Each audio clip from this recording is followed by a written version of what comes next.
Oh my gosh, another panel. I'm so excited. We have a phenomenal panel today.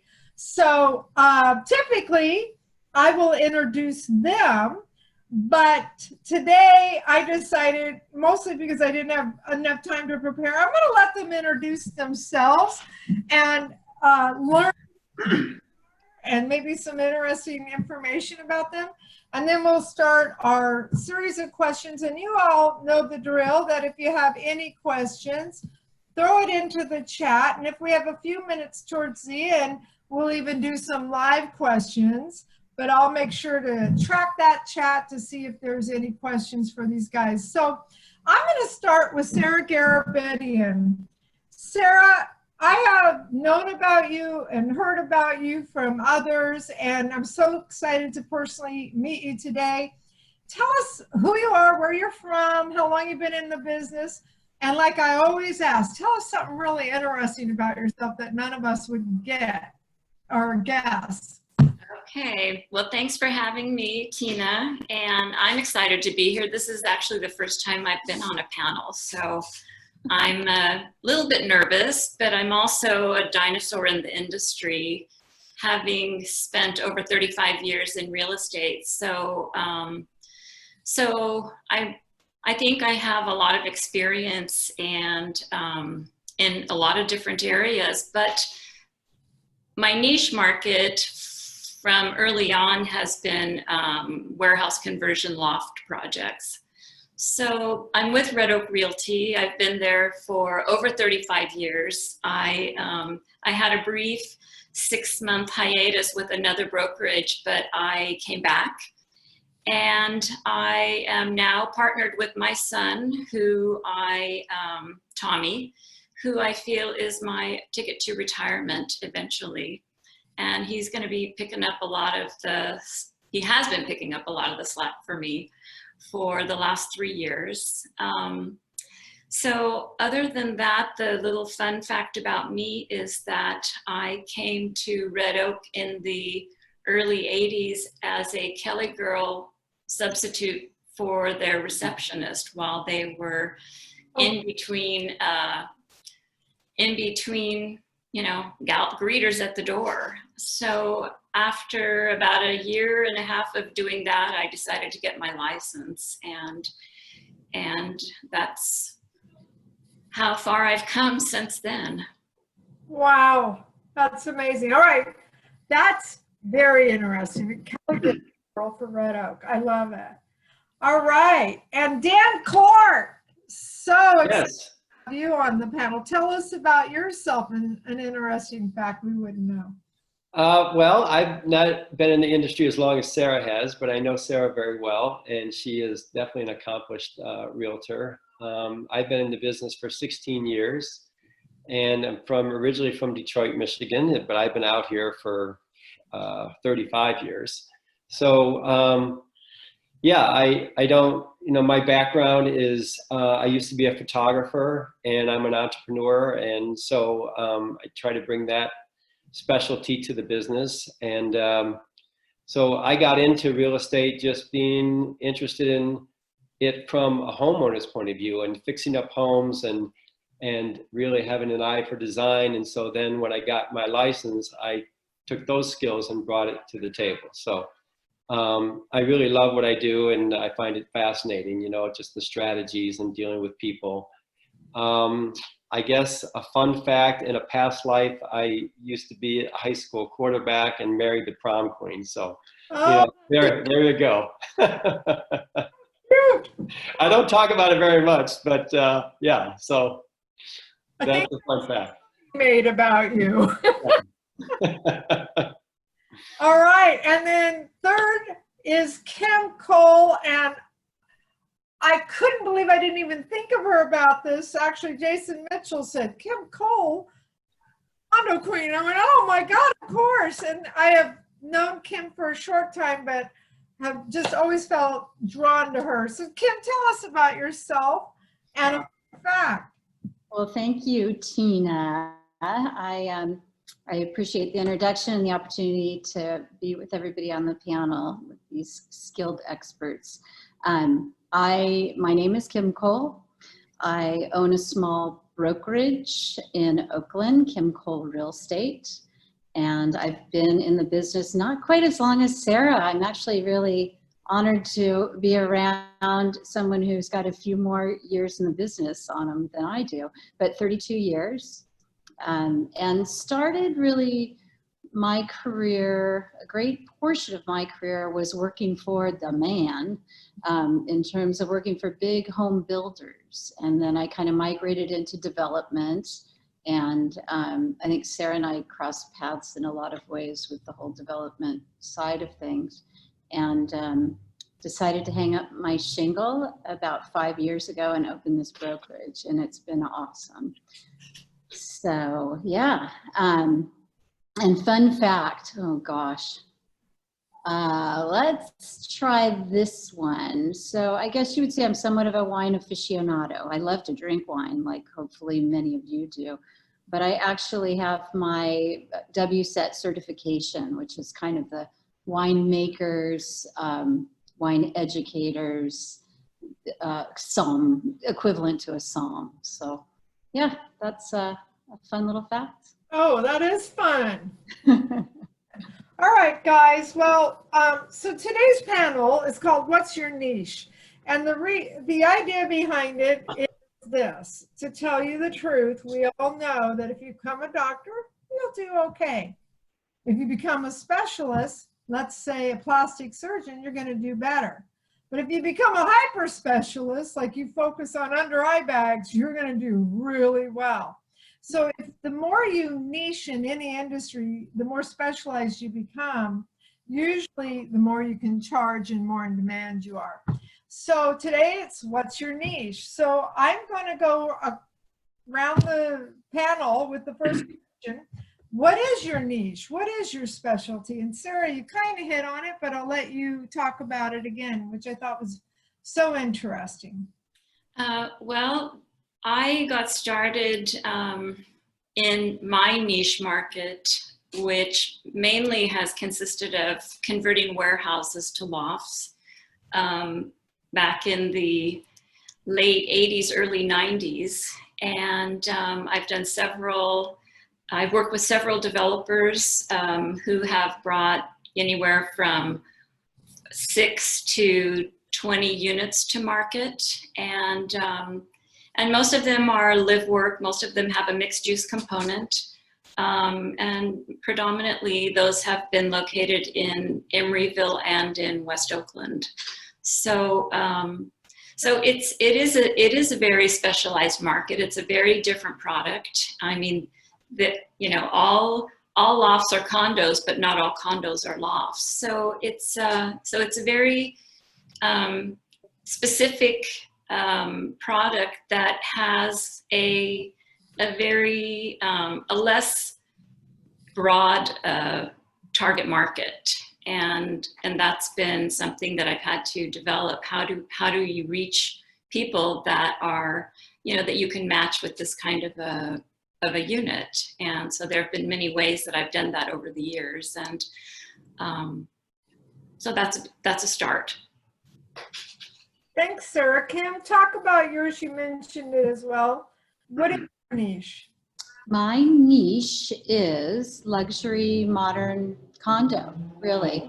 Condo, luxury modern lawn, yeah. And how did I get into that niche, or what?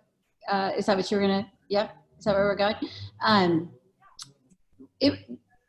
It was a really unexpected migration in terms of getting into that niche from a real estate agent professional, right, to opening a brokerage, etc. In that I, again, worked for developers for many, many years, and at first in home building and then in development sales, where my clients were building high rises, usually somewhere between 100 units and 350 units.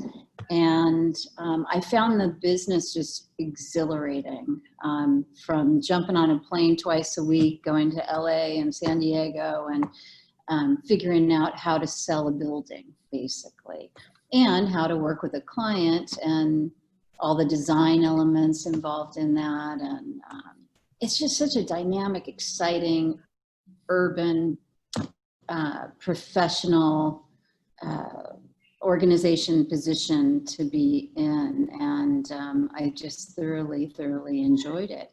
However, in 2008, you guys might just remember that year, I basically sold myself out of a job and nobody was developing anymore. You know, so I had gone from home building, where working with big like Centex and Pulte and DR Horton, I would manage teams, and those are always going. But once you move out of that into the excitement of urban high density housing, it's kind of hard to go back, right? So now I've sold myself out of a job, nobody's developing. I decided, well, it's time to put on the bootstraps and get back on the floor selling. And so fortunately I had 2 more buildings in Oakland that were still selling, and I just got on the floor with the sales team and started selling again, and just fell in love with that process. Working for people that are so driven in the money-making world of development, and then moving back to touching buyers and sellers in the personal experience of obtaining a home, it was just magical, just absolutely magical. So that kind of developed into, you know, I knew the side of the business of working with developers and was very touched and loving the experience of working with buyers and sellers. And so I went after a couple of buildings and just started the business that way. And I could just keep going, so I better let us move on here. What's your story? Tell us about what your niche is, and we didn't really give Sara a chance to talk about how she got into it, but how you got into it, and we'll let Sara we'll come back to her and ask her. Well, you know, I think it's always an interesting question about what is your niche, because I feel like a lot of realtors have a lot of similar, you know, characteristics. So for me, it was coming from a design background. My wife's a designer, and I was a photographer for 15 years. And also, just like I said earlier, feeling comfortable in construction, because the homes I've owned have been fixer-uppers, and so I wasn't intimidated about tearing down a wall and opening it up and getting a nice floor plan, or have vaulted ceilings, things like that. So it was more just talking to people about what I know and feeling comfortable talking about. And so in picking those topics to speak to. So that was pretty much, you know, my angle. Got it. All right. And Sara, how did you end up converting lofts? Well, I kind of fell into it to a large degree because I had just gotten my license, and there were a number of agents in the office and also in other companies that didn't want to go into certain neighborhoods. And I was always somebody that, you know, I just went anywhere a buyer wanted to go. And in those, you know, at that time, Emeryville and Northwest Oakland were considered, you know, the Wild West. And so I went into those communities, and at one point in Emeryville, I sold every single home on one block, and many homes in Emeryville in that first, you know, 3 to 5 year period of time. And I had the reputation of being known as the Queen of Emeryville. And so agents would send me their clients, and I'd pay a referral fee, and, you know, I did a lot of business down there. And then the Schmears and a couple of other local developers started, you know, putting these conversions together or developing them. They had been sort of bohemian collectives of artists, and they were taking note of who was really working in the community. And so I began to get calls, and and that's, you know, I just sort of slipped into it very naturally, and I thought it was a real kind of a groovy sort of, you know, niche area with all of these artists and these beautiful buildings that had a lot of soul, and you know, they were reclaimed and reused and reimagined, and really beautiful environments. And from there, it just, you know, it just grew. And so that, you know, that was the beginning. And I've done several conversion projects, and again, most of them have a mixed use component to them. So so that's how it all began. Love it. So let me ask you guys this, and I'll go to each one of you. How much has having a niche impacted your business? And what I mean by that is, you know, how much has it helped your business evolve and grow? How much have you made from it? And how much has it really put you on the map in some ways? So I'll start with you, Dan, because you're our designer, photographer, artist. Well, I actually think that Sarah's probably benefited more than I have, because I know Sara for that, and she's one of the few agents that I can identify for that niche. You know, where, like I said earlier, it's kind of hard because you know, we don't separate ourselves that much from each other, but you know, for me, again, it was just coming back to what I knew, and, you know, having an eye for design and being a photographer.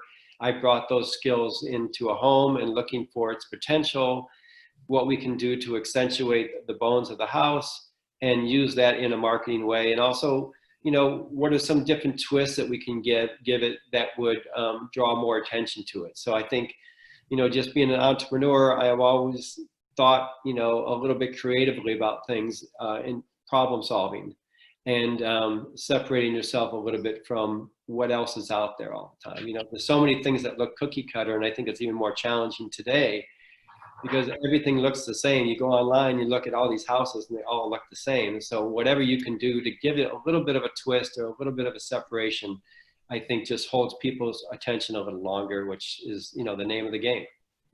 Yep. And do you feel like this has given you an edge? I think so in some ways. You know, I don't know that, you know, if people know me, they clearly define, you know, what my specialty is. Like I said, you know, Sara, I know that about Sara. So I think that's maybe helped a little bit in my referral, or if people know, you know, the properties that I've sold, but, you know, not from a marketing point of view. You know, everyone can identify with me that way. So I don't know. Got it. How about you, Kim? So how do you feel like it has impacted your business, having, you know, that identity as the high-end luxury condo queen, or whatever you would call it, and what do you has it given you an edge? How much has this impacted you and your business? Well, it really created my business. I mean, it's you know, and I was thinking about this, Tina, when you invited me to the panel. I'm just thinking about the topic of it, and you know, our viewers is what's important here. Of how can we inspire other agents or help them with a direction, and you know, we're sitting here, Sara and I, with over 30 years of experience. It's kind of easy to become an expert, right, in 30 years. I shouldn't say it's easy, but, you know, we've got time on our side, right? So how does a new agent, or an agent that's been around, you know, maybe they're in their 20s and they've started in the business, and we're going to need those guys because Sara and I are going to be on the beach by then, right? I hope. So, you know, how do we inspire these people that you can be an expert and you can create a niche? And I think I go there because that created my business. When I found myself at 50 years old and decided, and really it was the inspiration of another agent that said, when your brand is bigger than the brand you work for, maybe it's time to open your own deal. And you know, the light bulb went off. But I would never have been able to do that and felt the comfort of doing that, the security, if I didn't have a niche that I knew would work.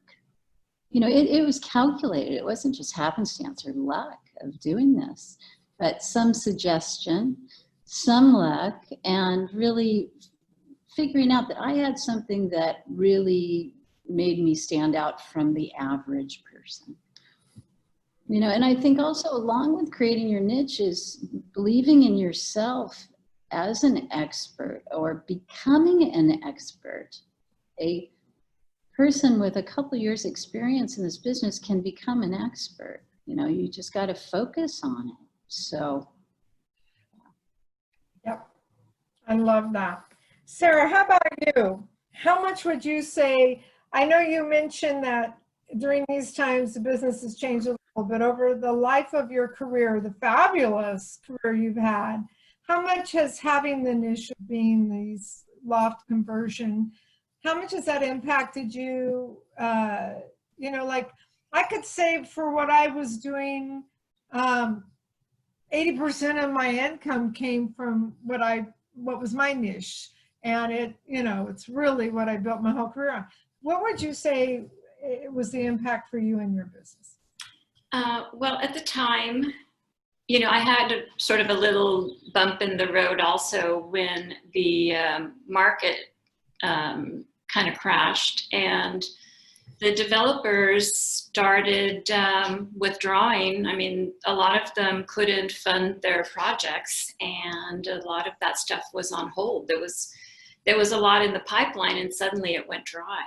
And so in a way, I had to reinvent myself for a period of time until things started up again. But during that time of reinventing, you know, I really did try to focus on, you know, inventory and sales that would, you know, keep me going. But in the beginning, I'm going to say that warehouse conversion lofts were probably 80% of my business. And I, you know, and at one point I had an 18-unit project on the border of Emeryville and Oakland, and that was in 2000. And as much as it was a very interesting project in that it was low to medium income pricing. And that was the first median income, you know, unit that had ever been built in the East Bay at the time. And so, and the nonprofit was very serious about making sure that the information about this fabulous opportunity got out to people who wouldn't ordinarily have access to it. So it was a very kind of a grassroots effort on my part to really go into neighborhoods and into, you know, cultural centers in certain neighborhoods and daycares in certain neighborhoods. And at one point I went into East Oakland and I put I put the flyers under the car windshields in, you know, these parking lots everywhere. And I would flyer neighborhoods. And I also had it on the MLS, but at that point in time, we couldn't even break ground until the lender felt that it was a viable project and that there was a demand for it. So I had to reserve all of the units before the lender would even fund the project. And in the MLS, you know, all I had was a floor plan to show and, you know, a blurb about finishes and features, but nobody would send their buyers. I mean, the word just wasn't getting out. And so in that project, I double-ended personally, all but one of those units. So obviously that was a pretty lucrative year because, you know, nobody nobody was interested in going down there. And, you know, and that's where I pretty much was all the time. So it had a big impact on me. And, you know, and they kept coming in word of mouth and just being recognized by developers in the area. You know, I really did sustain myself on that for quite some time, until, you know, I had to kind of switch gears a little bit and then go back to it. But it still is something that I always really enjoyed. I thought the non-conforming, you know, unconventional aspect of this style of living was really cool. And at times I felt like, you know, grandma in pink polyester pants, you know, coming down the, you know, like, were they really going to think I was cool enough to sell one of those places? But, you know, I did it very easily and I really loved it. And I think when you're falling into this kind of thing, or when you're starting to develop it, it kind of snowballs. And if you're doing something that you really love and you're really enjoying yourself, you know, I think anybody can be a specialist in something, and anybody can have a niche market, you know, and can grow it just because it's something that they love to do. And so that was my experience on how that impacted me. Awesome. Love it. So what do you recommend agents do to build a niche? And this is a tough question, but I don't want to just tell them about it. I want to not just have the what, but the how, if we can come up with it. So Dan, I'm going to start with you. What would you recommend to agents on how they could build a niche? And I know you guys have touched on this a little. Well, I think, you know, for me, it's, you know, like what Sara said, go with what you love. And for me, it's going with what you know, because like I said before, you know, you have to be able to talk intelligently about what your niche is or what your angle is. So, you know, I think you start with there, you know, start from there. And so for me, it was about design or about construction. I felt comfortable going into a home and telling people, you know, what the home potential could be and what you can do to it. But I also, you know, in some mailers I target mid-century homes. So I was able to specify a certain style home that I related to. We have a lot of mid-century design in our house, mid-century furniture, and my wife being a designer. So I felt comfortable in that arena because that's what I liked and that's what I could talk about. So some of the features that mid-century homes have. So I've been able to send out mailers to different farm areas, just specifically targeting those style homes. And I had a designer make up a nice mailer for me, you know, that didn't look so, you know, rudimentary. And so again, it separated me from some of the other mailers that I get and other people send out.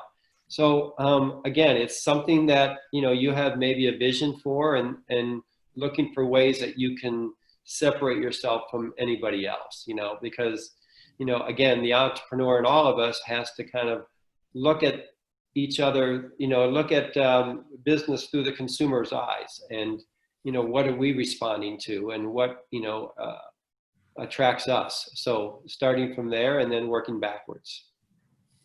Love it. That is great. How about you, Kim? What would you recommend or advise these agents on how they could build a niche or create a niche? Yeah. Well, honestly, like, I just feel like I can tag right on to what Sara said about following your passion and what you love, right? It's my observation often that a lot of agents that are coming into this business, they're coming into this business to make money, right? It's a business that can be very lucrative. And I mean, it just seems like there's a big money driven, you know, time is money, 10 calls equal this amount of dollars, etc.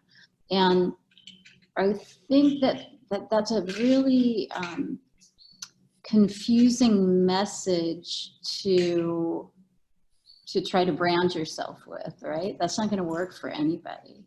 So if you can find something you really love, that you feel passionate about,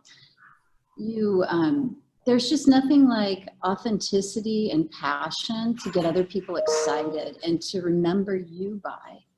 So what does that look like today? I was thinking about, like, what are all the niches that I would kind of think about doing? And it could be product. Like, we all happen to have product oriented niches, right? And there's plenty of products out there. I mean, ADU, you could be the ADU expert, right? You could be the alternative financing expert, or maybe you just work with veterans, or maybe you pick a profession. I mean, certain professions have a lot of special opportunities that other professions don't have. They may get some special financing, they may have some special needs because of their hours, etc. I just find something you relate to, and then don't look back. Like, you've got to embrace that kind of 24/7, right? If you pick a neighborhood, you better make that the place that you hang out. You go to dinner in that neighborhood, you walk your dog in that neighborhood, you make that neighborhood your own. Or if you pick a profession, you make that that's going to become your social circle. You got to do that, right? So, I mean, I'm in a very urban luxury, modern luxury condo lifestyle. And so I drank the juice. I'm down here living in it, and I think that that's really huge. And also treating it with the seriousness, I think, from an education perspective in making yourself the expert, right? It's a very people-oriented business, but we got to know our products. We need to know what's on the horizon with our products. Whether your product's a city or a house or a style or whatever that is, I think you do everything you can to just gobble up information and be an expert on that. Absolutely love that. Yeah, I mean, there's so many. There's probate, divorce. I know that sounds a little sketchy, but you could really be of service if you learn how to do it the right way. And divorce attorneys will know that you're someone that can keep the parties from warring and get the deals closed. Doctors, the special doctor, go to hospitals, take a brochure and say, I've got a lender lined up with doctor loans, and you relocate doctors, I'm your gal. I'll help you do it. I did that quite a bit when I moved to Orinda, the office there. There's so many different niches. Yeah, I'm a Berkeley girl. That's my place, but I was in their office.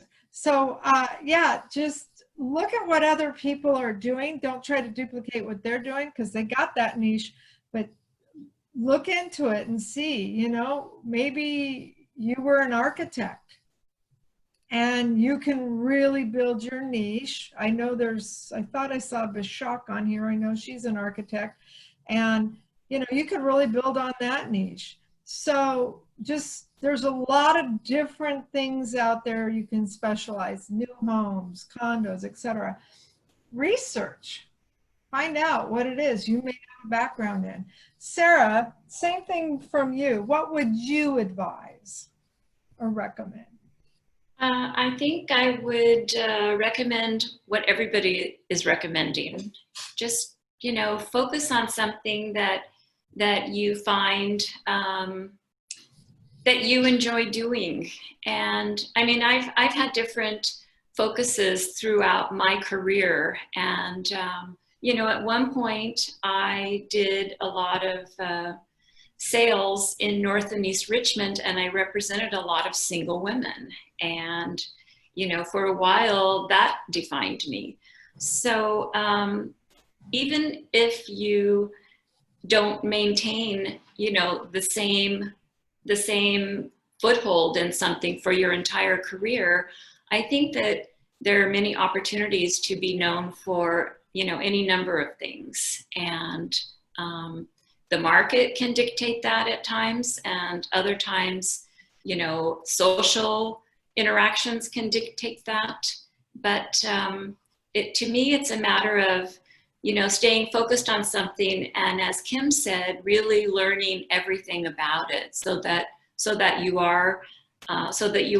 you do have a level of expertise that is going to reassure your clients, you know, buyers and sellers, about your ability to you know, do the best job you can for them.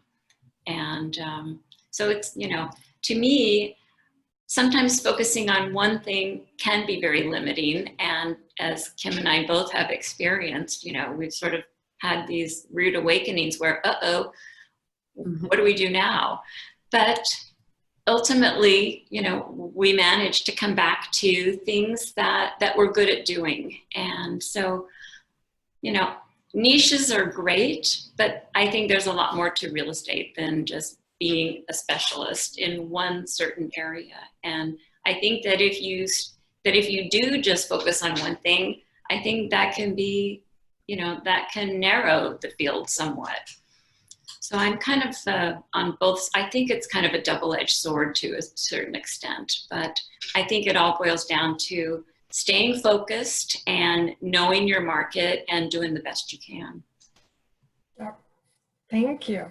So I love this question because it's always fun and interesting. What was your most interesting transaction? Funnest, biggest, whatever. So Kim, tell us about, what was your most interesting transaction? So, yeah, lots of transactions. I think there's two that come to mind immediately about this, and they're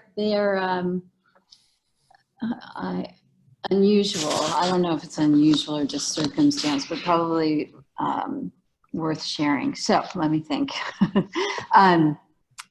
I would have to say, and I think it was 2011, might have been, I think it was the end of 2011. I was in Jack London Square selling out the last part of the Ellington 222 Broadway. And I was lucky enough to be working with my son this particular day. And as many of you know, when you sell a condominium, it's a little bit different than a single family home in terms of open house activity, because you kind of have to control the situation more, right? People need to be let into the building. They need a fob. They need direction. So you don't really have self-guided tours. And just that whole all or nothing situation happens, right? You'll sit there for an hour, nobody's around, and then all of a sudden there's 6 people. And you've got to do triage of who's the buyer, who's not the buyer. Well, this one day, it was around holiday season, so it was the end of 2011. Kellen and I were working, and I had been talking all week to a couple of prospective buyers that were, I felt, about to pull the trigger on a couple of the penthouse units here. So expensive units, important sales, every sale's important. And lo and behold, of course, they both show up at once. Oh. Yeah, you know that feeling, right? Yeah.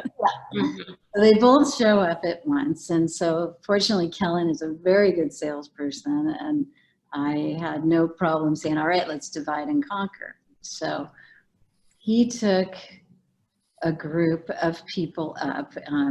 He took Anthony and Anthony's family up to look at the penthouses on the 15th floor. And I stayed down in the lobby with Caroline, who was also looking at the 15th floor. And Anthony, I knew, was bringing his family from Modesto, which didn't really embrace, you know, downtown Oakland, Jack London Square, because in 2011, I mean, as short a distance as that was ago, this was kind of seen as a little more scary, right? And especially if you're from Modesto and this whole urban thing. So they're very, very skeptical. So Kellen's up, he's showing them around, showing all the benefits, in love with the community. That's all going well. I'm in the lobby talking to Caroline. She's trying to vet a couple of different homes, and boom, all of a sudden somebody gets shot right outside of our garage. Now, that's not funny that people get shot, but we had, you know, just kind of a random thing that somebody running out from a restaurant, and not, who knows, there's probably crazy activity involved, but they were shot right in front of the entrance of the parking garage. So Kellen noticed this, I think, before I did, and he said, "Oh my God, somebody's been murdered out in front of the parking garage." I said, "Okay, you take Anthony and his parents out this way. I've got Caroline, we're gonna go out this way." And, you know, it really wasn't like smoke and mirrors and, you know, everybody's got to feel and understand the neighborhood they're getting into. But this was just a 3-ring circus all of a sudden. Anyway, we managed between the two of us to sell 2 condos that day, very expensive ones, and get everybody out of there, and everything was safe. And then Kellen and I were stuck here for about 8 hours because the body was out in front of the parking garage and we couldn't get out of the parking garage. Oh my God. So that's my story. That is a story. Wow, Kim. That's great. It was pretty crazy. Yeah. So Dan, try to top that one. Yeah, I don't think I can top that one. That's pretty interesting, Kim. So I guess for me, you know, I don't know if it's related to my niche, but something that was a successful listing that I had was on Pleasant Valley Court in Oakland, and it you know, did much better than anyone's expectations. And I think what was able to work for me was I spent a lot of time out there, a lot of individual time, even just doing some of the work myself, just to, you know, do my job and pay attention to detail and just, you know, make it really special. And I later had a neighbor who was watching me say, "I've never seen an agent work so hard." And I ended up getting 3 more listings and another sale from a buyer just from, you know, that one house in the next year, just because it kind of snowballed, you know. And so, you know, it goes back to what Sara was saying, you know, you just do a good job, and you know, good things will come back to you. So that was for me a good listing. Yeah. Yeah. How about you, Sara? Tell us about your most interesting transaction. Well, I've had several moments where, you know, clients coming to the unit have been held up at gunpoint on the sidewalk and, you know, robbed, and you know, other people misbehaving at the front door in their cars. And so that's always something that, it's not my favorite. But what my favorite experience was getting national attention on one of my most stunning lofts in a beautiful brick and timber conversion project in West Oakland that really was wonderful. It was wonderful to know that, you know, it had been selected as one of 10 national lofts, you know, across the country in New York and other places, as, you know, as being significant enough to be featured with them. And I was very proud of that. And so my developer was very stoked. I love that. That is great. So let's get back to some nuts and bolts here. What kind of marketing and prospecting or lead generating we call, there's marketing, which you mail out and it's more general, and then prospecting where it's more nose to nose or lead gen. What kind of lead generating do you do?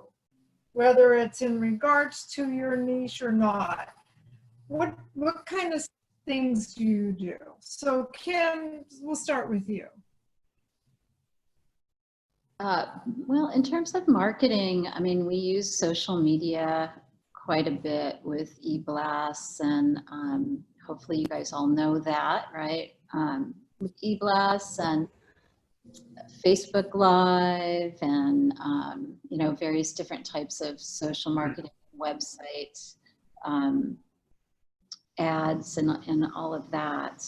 You know, I don't think that that's very different or unusual. I think most of you probably do the same thing. I think over the years, we were able to build pretty good databases, both with realtors and brokers, as well as with prospective buyers. So I think as you build that up over the years, you're reaching a lot of people in a particular neighborhood or segment of the population, right? So that's super helpful. That's something that's really, really changing, because a great deal of how we built that business was through open houses and meeting people face to face. So that's changed quite a bit. The thing that we're doing more of now than ever is video, which that's always a lot of fun, isn't it, guys? Yeah. So that's kind of that's helpful. And I think referral business, you just can't say enough about that, right? Referral within the industry, and I love that Sara gave the example of, you know, other agents that just didn't want to prospect in an area or sell in an area, and so she worked out a great referral business. And that's something that we can certainly do with other states, with other cities, you know, a number of ideas there, I think, as well as just the people you've done business with. I mean, I think right now more than ever, networking is just huge with each other, with our buyers, with our sellers, with professionals that may have business-related businesses. Yeah. Great. Sara, what kind of lead gen marketing prospecting are you doing? Well, I'm leaving that up to my technologically advanced and very knowledgeable son, who has much more experience with that than I do. And he's doing a lot of Instagram, social media, more Instagram than Facebook, it seems. And of course, we do e-blasts also, but that's usually in our circumstance, that usually goes out to networking with other agents. But we have a large database, and we send them out weekly market updates and just continue to stay in touch. We also, with our sellers, we also set them up on sort of an automatic monthly search of everything that sells in their neighborhood once a month, so they can keep an eye on, you know, what's happening. Most people, after they close their transaction, they're not looking at the, you know, they're just not looking at home sales and real estate related websites anymore. So, you know, we really try hard to maintain personal contact, and we'll, you know, at times we'll text, at times we'll just pick up the phone and call. Oftentimes it's, you know, with our market snapshots. And of course, having been in the business as long as I have, I do have a pretty broad a network of referrals. Yeah, I think that's part of yours and Kim's. If you're in the business 30 years, your momentum has gone to such a degree that you may not have to do as much as others. Well, I will say this, that, you know, Tommy's a newer agent, and he's been working with me for the last probably 4 years now. He was doing commercial real estate in China before he, thank God, decided that it was too harsh of a way of life in Beijing and decided to return home. And so he's fluent in Mandarin, and he's understanding how important it is to reach out to his sphere of influence. And now he's beginning to get, people from college, or, people that he worked with in Shanghai or Beijing, or, other service providers that he's gotten to know since he's been in the business. And, I'm very impressed by that, because, a lot of things come to me, very easily, but when you're new in the business, you do have to work for it. And so I think kind of keeping your finger in all different kinds of, pots is what you really need to do when you're first starting out. And I remember when I was a newbie myself, I also did a lot of, not cold calls, but when the calls come in at the office, I was always at my desk waiting to take one of those calls. And even if it was a wrong number, I somehow could manage to, get their number and call them back, or set up an appointment, or have them come to my Sunday open house. I mean, sometimes there's the gift of gab, but, you just have to find, opportunities that present themselves that you can turn into something that may generate a successful lead in the future. And I think people just need to be aware of that in life in general. Yeah. Takes almost that sixth sense. Yeah. Dan, how about you? What type of things are you doing to lead generate and prospect? Well, I don't think I'm doing anything different than anybody else, really, Sarah, Kim. Mailers. I've never really been great at social media, to be honest. I never really related to Facebook, and I think, I've finally learned that, this is a big part of our industry, and so I have to get up to speed. And I, like Sarah, I have my son going to be joining me in another month. He's from LA, and we were flipping some houses down there. And so he's going to be joining me in Northern California, which I'm really excited about, because I need a young whippersnapper like Tommy, and taking all the skills that they know about social media and applying it, to their generation.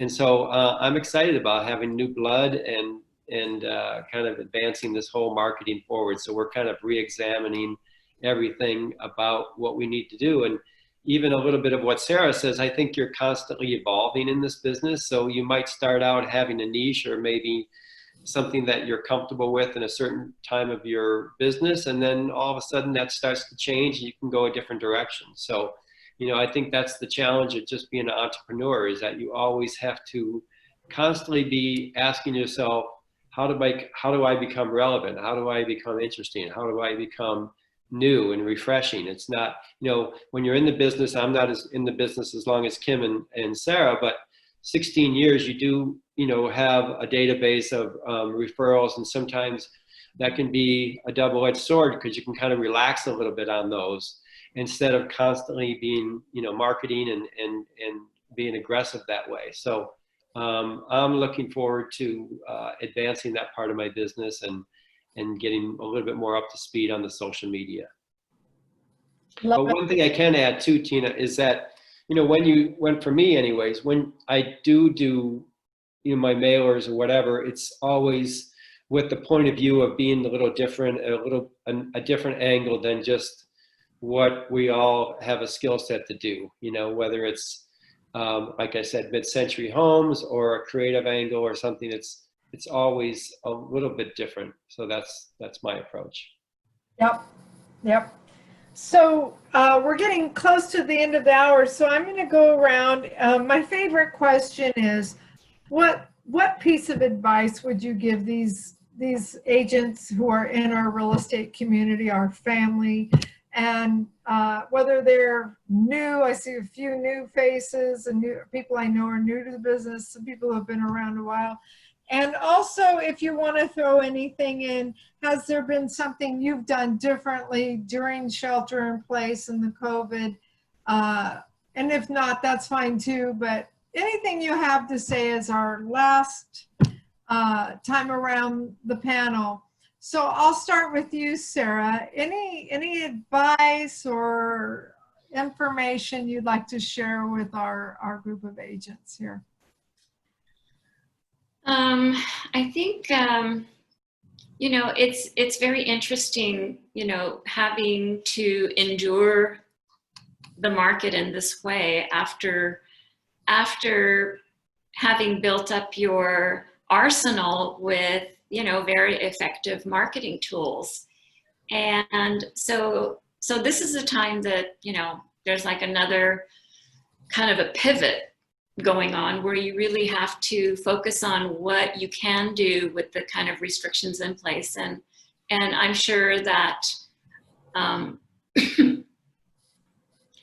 with listings, it's a lot different than it is, you know, with buyers, but trying to conform to the guidelines and restrictions is not something that you can be very creative about, especially when you're accessing properties or presenting them as listings. I mean, in the sense that you've got to keep them sanitized, you have to provide, you know, protective, you know, masks and wipes and things in your listings. You can't go in until you sign the PED. I mean, those are very regimented items. So to me, it's kind of, it's a bit anxiety provoking for me to be dealing with such rigorous guidelines to that extent. But as far as the marketing part of it, I've been very depressed that I haven't been able to have an open house, because it's a very social event and it's something that I always loved. And it was almost like, you know, it was almost like a little party, inviting people into your home. So now with social media and these, you know, virtual open houses, I just think they're very hard to manage and hard to make warm, and it really does, you know, if you're going to put a video together from a professional service, sometimes those can be very, very expensive. So, you know, I think it's a tough time right now in marketing with certain types of inventory. But with buyers, again, you know, reaching out and touching your sphere of influence is probably the best way to continue generating leads and making things happen. And so it's an interesting time, and I can't wait for it to be over, hopefully one day soon. I agree. Why don't you share with us, Dan, any last words of advice or how you've been able to navigate through this time?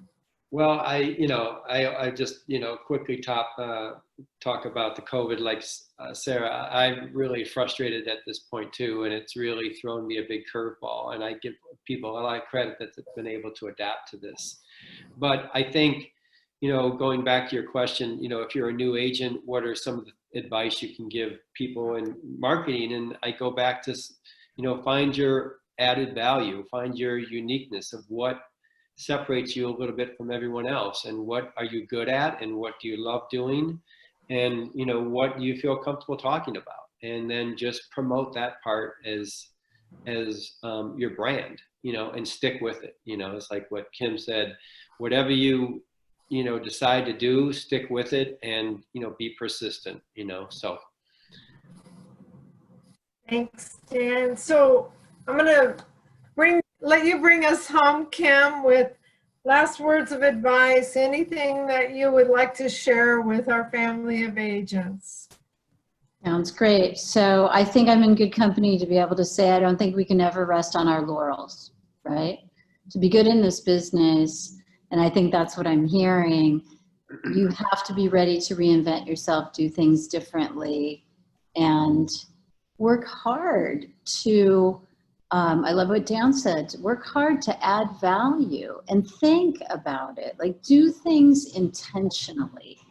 Don't just show up. I mean, that's probably, it's just going to work. If that's what you're hoping to do, to be able to come in and punch a clock and get your paycheck, you should look for something probably with some kind of agency or something. I don't know, but this just isn't the right business for that, right? We have to be very intentional with our path.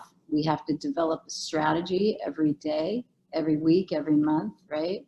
Mhm. And when it doesn't go the right way, don't follow, Einstein's theory of insanity, and you got to change it. You got to change course a little bit to navigate through this storm. What a storm we're in, but we have the ability to navigate through this. And I'm like Sara, I miss open houses. I miss being on, it's almost like being on stage and having a dinner party. But this is where I think we can really socially network with each other. We can do that same matchmaking instead of with the buyers directly. Put on your matchmaker hat and think about who's the agent that showed this, and now you've got this listing coming up, and I've got to buy. We are all about matchmaking together, and if we really use ourselves as our biggest resources, I couldn't be more grateful than to be in an organization with such talented people. And I think, yeah, we got to work together. I agree, Kim. Thank you. Yeah, this is an extraordinary association of realtors, by the way, Oakland. I've been involved in many over the years, and this is probably the most connected group of agents and the best culture I've ever seen. So with that, I want to thank our panelists, Dan, Kim, and Sara. Everybody thank them. And till the next one, we will have another panel in 2 weeks, and we're trying to decide what we'll do in between. So 2 weeks from now, for sure, there'll be another panel. I want to thank you all for being here. Thank you, Kim, Dan, and Sara. And see you in 2 weeks for sure. Okay, thanks, Tina. Appreciate it. Good to be here. Thanks, Kim and Sara. Great to see everybody. Good to see you guys. Thank you, Tina. Thank you, guys.